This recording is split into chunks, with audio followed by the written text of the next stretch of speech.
The day Africa was divided in a room, the Berlin Conference. In 1884, a group of Europe's most powerful men gathered in Berlin. They sat in a room with a map of Africa, a continent most of them had never set foot on. And with no Africans present, they drew lines on that map, lines that would ignite a century of chaos and forever change the destiny of millions.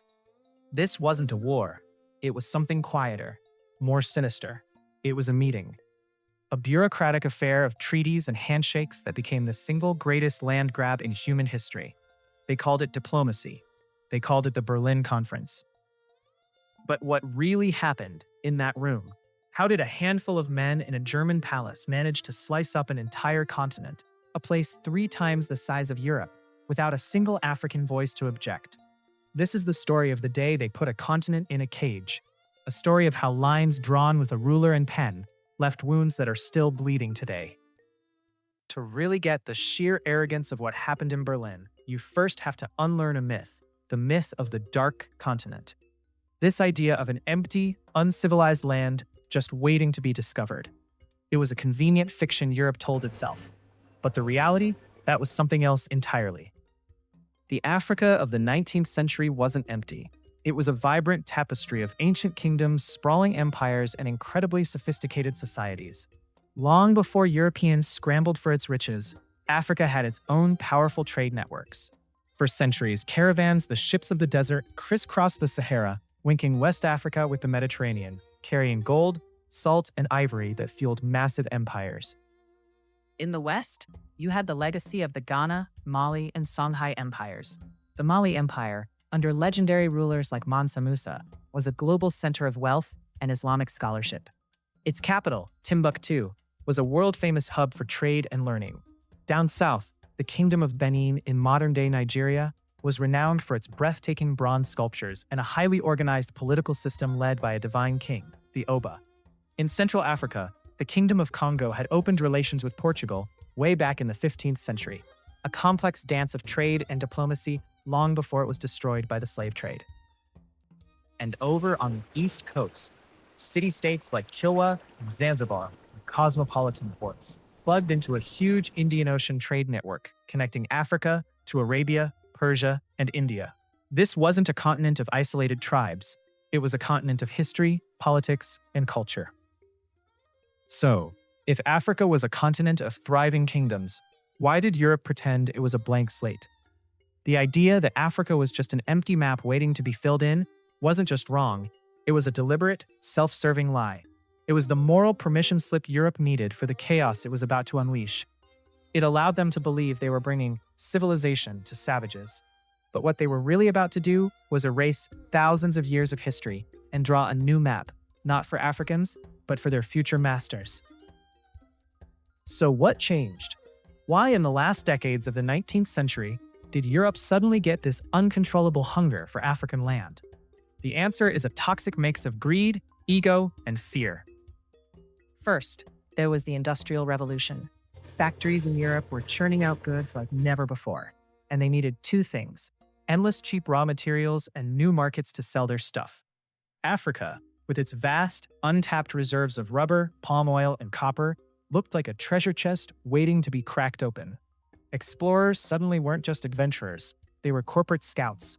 Men like Henry Morton Stanley, after his famous trip to find Dr. Livingstone, came back not with stories, but with a business plan. He sold the Congo as a land of inexhaustible treasure, a jackpot for any white man bold enough to claim it. The second ingredient was nationalism. Late 19th century Europe was a pressure cooker of rivalries. Britain and France nervously as a new superpower rose, Germany.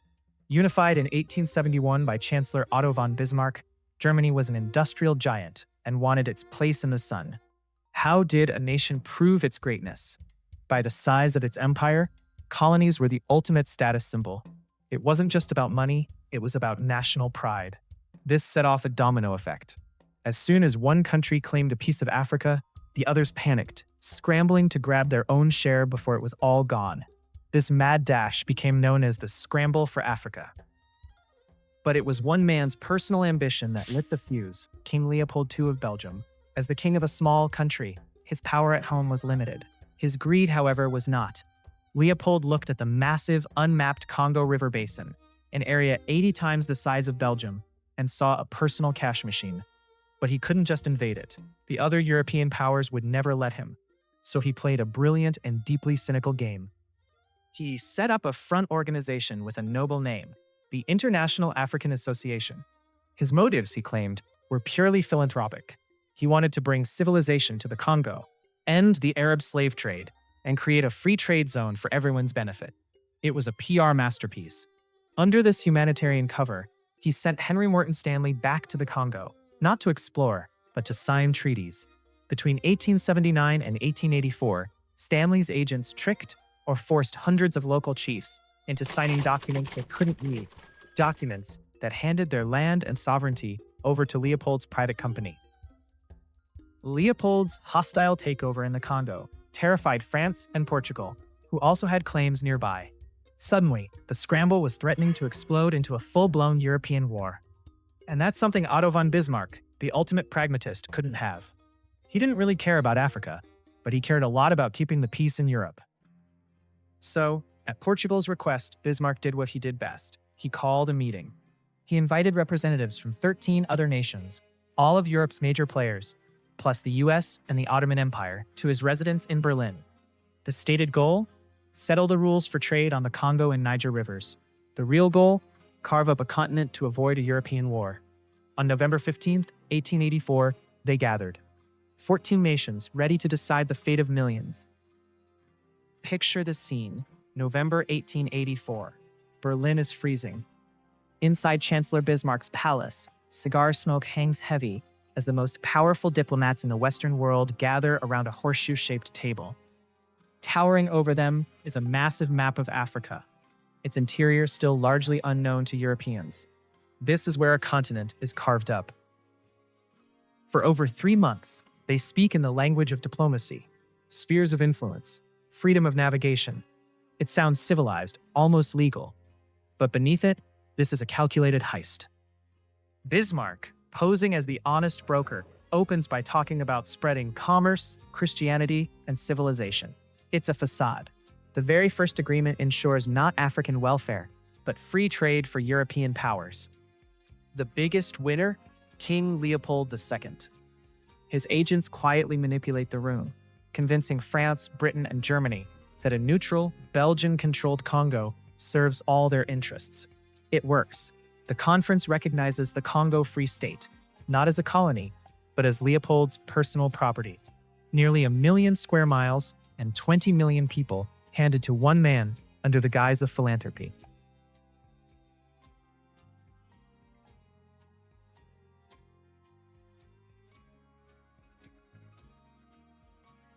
But the conference did something even more sinister. It laid down a new rule for the Scramble called the Principle of Effective Occupation. And this is where the trap was set. This rule said that a country couldn't just plant a flag on a coast and claim the territory behind it anymore. To have your claim recognized, you had to prove you had effective control on the ground, an administration, a police force, a military. What did that mean in practice? It lit the starting pistol on a frantic, continent-wide race for conquest. It essentially gave European powers the legal justification to invade.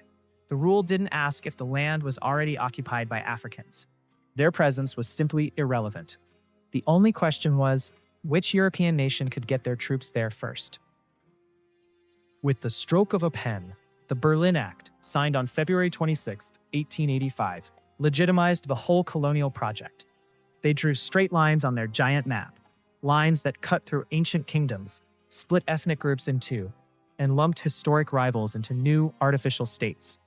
Of the men who signed that document, only one had ever spent significant time on the continent they were dividing. Their arrogance was matched only by their ignorance.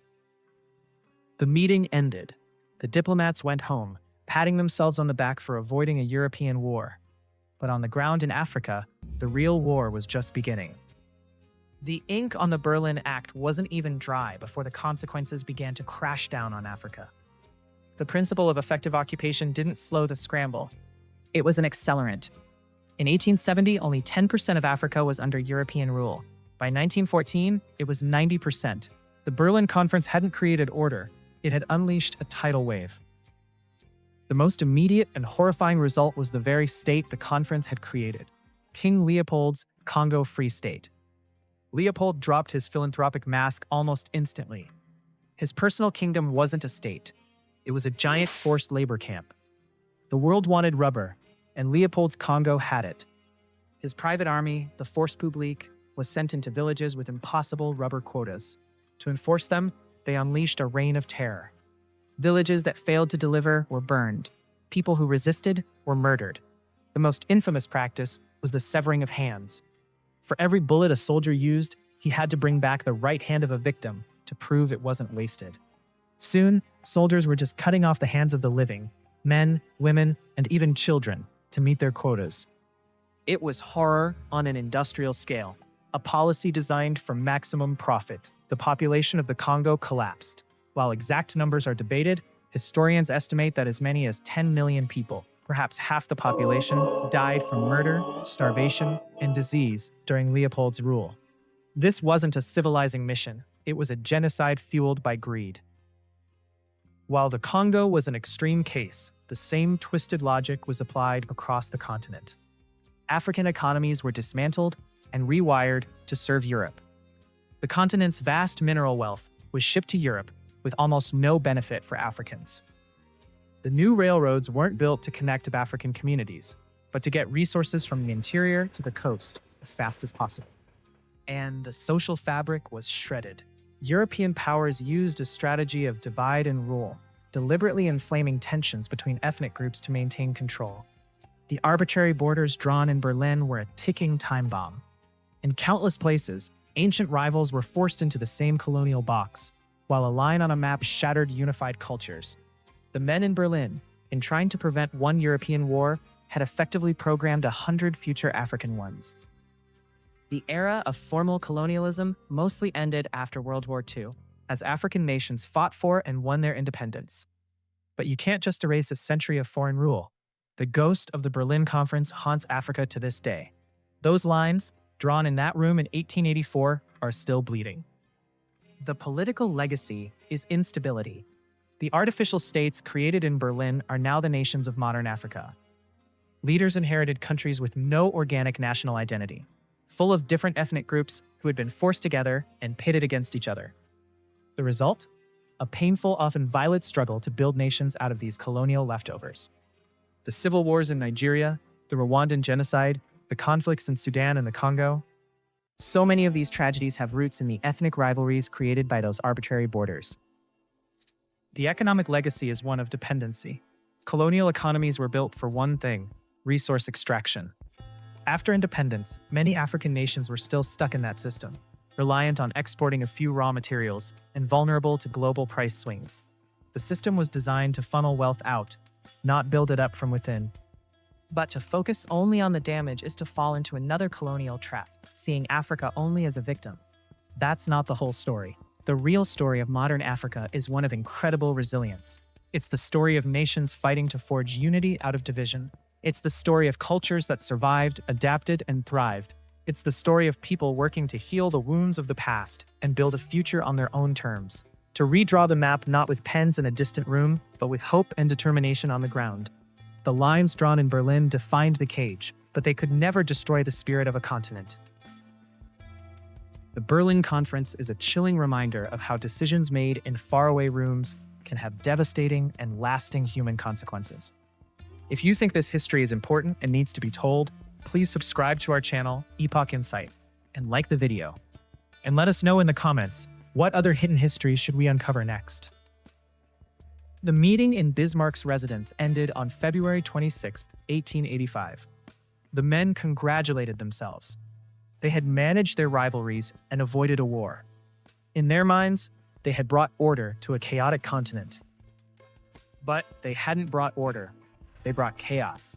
They hadn't created nations, they had created prisons.